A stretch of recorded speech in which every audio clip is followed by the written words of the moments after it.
Okay, in this screencast what I want to do is a quick review of Exam 3. Now Exam 3 is take home, which means that you don't have any time that you have to get it done by, you just have to turn it in when it's due. So the first 10 questions are going to be about the statement, all wiretaps that are approved without a warrant are surveillance techniques that are not legal.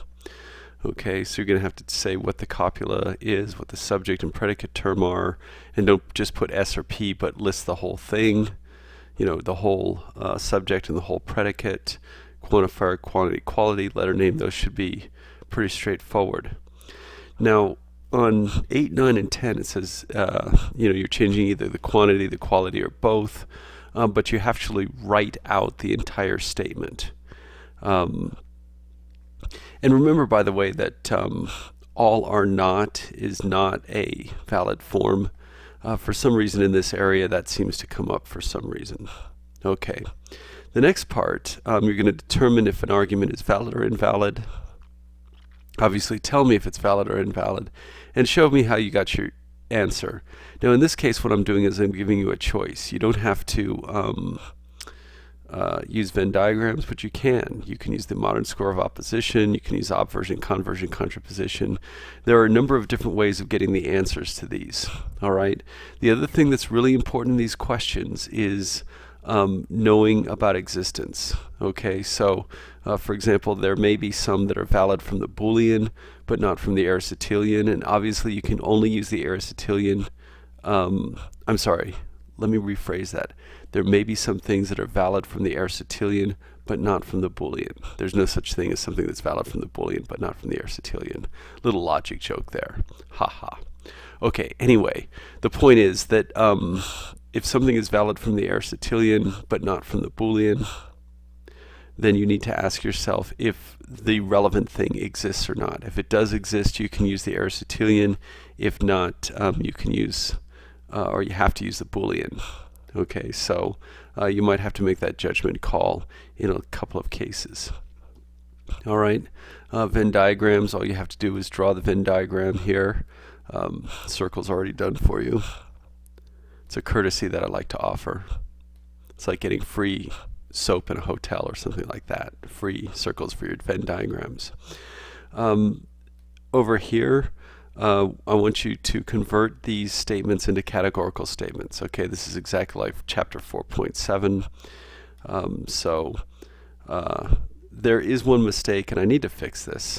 But for right now, if you see this version, it says no all attorneys are successful.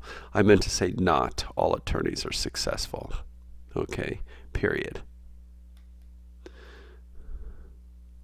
Okay, I can't add the period here because I'm looking at a PDF, but there's a typo there. So that should be all, not all attorneys are successful. All right, this part is the part that you want me to give you some direction on, I think.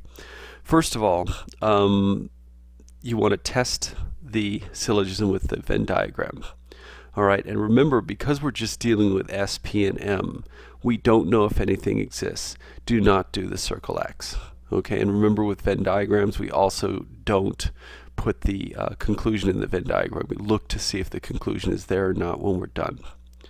Okay, state whether it's valid or invalid from the Boolean standpoint. So obviously if it's valid, you'll write valid. If it's invalid, you'll write invalid. This is for B.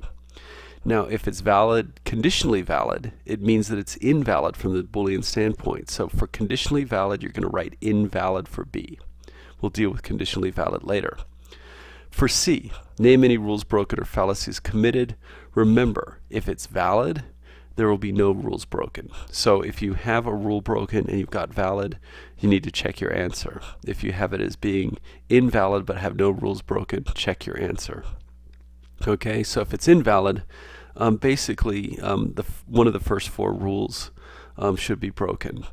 If it's conditionally valid, the rule that's broken is obviously going to be rule number 5, and so you should write the existential fallacy.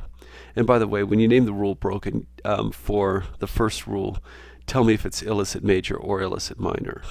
Okay. Let's see. D says state whether making an existential assumption affects the validity. Okay. Basically, the answer is yes if it's conditionally valid, otherwise it's no. Okay, so for D, an existential assumption only affects validity if it's conditionally valid. Okay, and then going down, these ones I think are fairly straightforward. Here, instead of being given the syllogism itself, you're given the mood and figure and you write out the syllogism. Remember, the convention is that S is the minor term, P is the major term, and M is the middle term. And so write it out using S, P, and M with that in mind. Let's continue down. Aren't we having fun? This really is going to be a fun experience.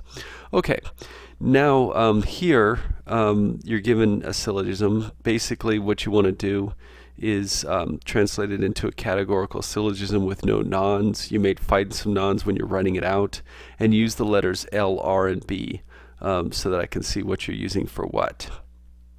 And then going down here,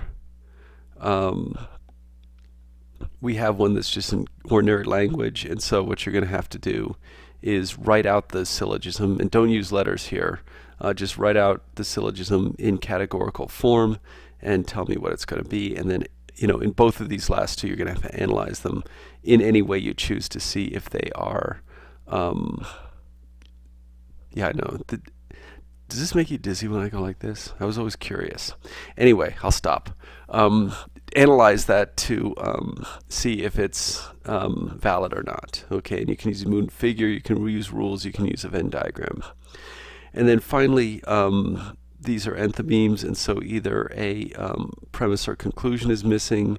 Tell me what's missing, premise or conclusion, and tell me what it is. You don't have to write it out in categorical terms, all right? Just tell me what the missing premise or conclusion is.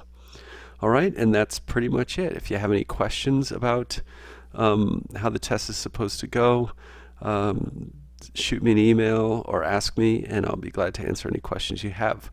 Good luck, and I hope you feel prepared for this. Obviously, if you don't, let me know, and let's see what we need to work on. I hope that didn't make you dizzy as well. Bye.